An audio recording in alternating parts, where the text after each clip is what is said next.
உங்களுக்கு நிம்மதி உண்டாகுவதாக, தேவனுடைய இரக்கங்கள் அதிகமாவதாக. தேவன் உங்களுக்கு கொடுக்கிற வசனம் என்னன்னா, அவர் சொல்ல ஆகும், அவர் கட்டளையிட நிற்கும்.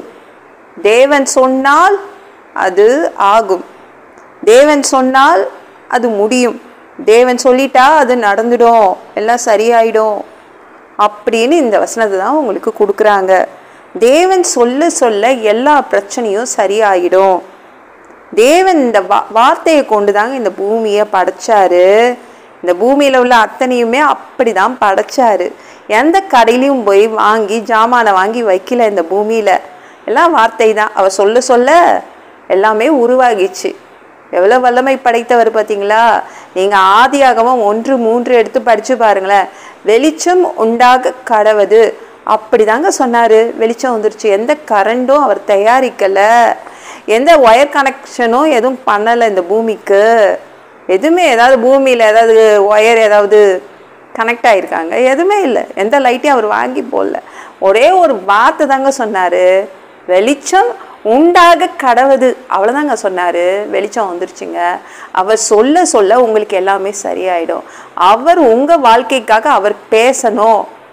அவர் சொன்னால் அது உருவாகும். உங்களுக்கு என்ன வேணுமோ அது அவர் உருவாக்கி தர முடியும். அவர் உங்கள் வாழ்க்கைக்கு உங்கள் வாழ்க்கைக்காக அவர் பேசணும், அவர் கட்டளையிடணும். சொல்ல சொல்ல எல்லா பிரச்சனையும் சரியாயிடும். சரிங்களாங்க? இயேசுகிட்ட ஒரு நபரை கூட்டிகிட்டு வந்தாங்க. செவிடன், வாய் பேச முடியாத ஊமை, ரெண்டுமே பேசவும் முடியாது கேட்கவும் முடியாது. பாவல அந்த கூட்டிகிட்டு வந்தவங்க இயேசுகிட்ட, கொஞ்சம் ப்ளீஸ் கொஞ்சம் தலையில் கை வச்சு ஜோம் பண்ணுங்க அப்படின்னாங்க. அவங்க என்ன நினச்சாங்க, தொட்டால் சரியாயிடும் நாங்கள். ஆனால் இயேசு இந்த இடத்துல என்ன சொன்னார்னா, அவர் எப்பத்தா அப்படின்றாரு. திறக்கப்படுவாயாகன்னு அர்த்தமா. எப்பத்தான்னா திறக்கப்படுவாயாக என்று அர்த்தம். மார்க்கு 7:34. வானத்தை அண்ணாந்து பார்த்து பெருமூச்சு விட்டு எப்பத்தா என்றார். அதற்கு திறக்கப்படுவாயாக என்று அர்த்தமா. பேசினார் அந்த செவிடன். அவன் ஊமை வேற. அவன்கிட்ட பேசி அவனுக்கு எதுவுமே புரிய போறதில்லை. அவனை தனியாக கூட்டிகிட்டு போய் பேசினார். காதில் அவருடைய விரலை வச்சுட்டாரு, அவனுடைய நாவை தொட்டாரு, அப்புறம் பேசினார் அவன்கிட்ட. எப்பத்தா அப்படின்னார், திறக்கப்படுவாயாகன்னார். காது உடனே கேட்டுருச்சு, உடனே பேச ஆரம்பிச்சிட்டான். செவ்வையாக பேசினானா, அதுவும் சூப்பராக பேசினானா. நீங்கள் எடுத்து படித்து பாருங்கள். மார்க்கு 7ஆம் அதிகாரம் ஃபுல்லாக படித்து பாருங்கள். சூப்பரான அற்புதங்க இது. ஒரு வார்த்தை தான் சொன்னாருங்க. அவர் வார்த்தையாலேயே காதை சரி பண்ணிட்டு போயிட்டார். அந்த ஊமையானவனை பேச வச்சுட்டு போயிட்டார். அவர் சொன்னால், அவர் சொல்ல சொல்ல எல்லாம் ஆகும். அவர் சொன்னால் வேலை செய்யாத அத்தனை உறுப்புகளும் வேலை செய்ய ஆரம்பிக்கும். உங்ககிட்ட எதெல்லாம் வேலை செய்யல, அதெல்லாம் எப்படி இயேசு சரி பண்றாரு? அவர் பேசினால் சரியாகும். அவர் பேசணும், உங்க வாழ்க்கைக்குள் அவர் பேசணும். சரிங்களா? இல்லாததெல்லாம் உருவாகும். உங்ககிட்ட என்ன இல்லையோ அது உருவாகும்.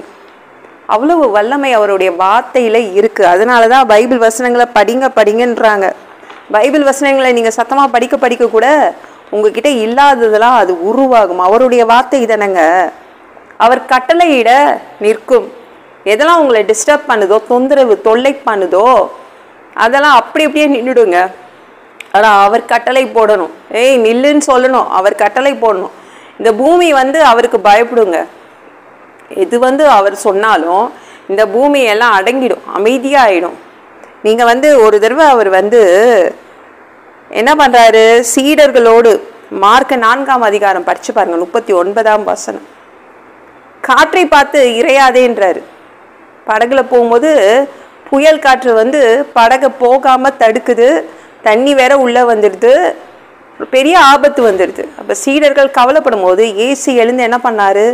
தூங்கின இயேசு தூக்கத்துலேருந்து எழுந்து என்ன சொல்கிறாரு? இறையாதே அமைதலாக இருதான் சொன்னாருங்க. அமைதலாயிடுச்சு. உடனே புயலும் போயிடுச்சு. அந்த காற்று போயிட்டோன்னே இயேசு என்ன பண்ணாரு? திரும்பவும் படுத்திருப்பாரு.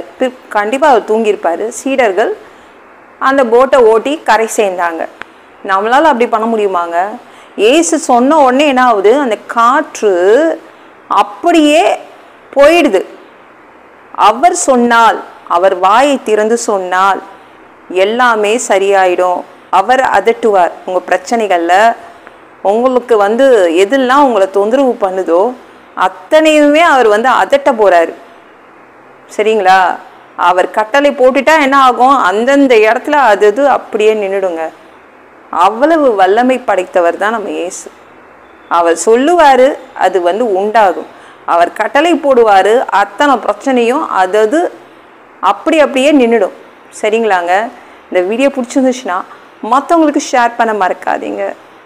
கர்த்தர் தாமே உங்களை ஆசீர்வதிப்பாராக.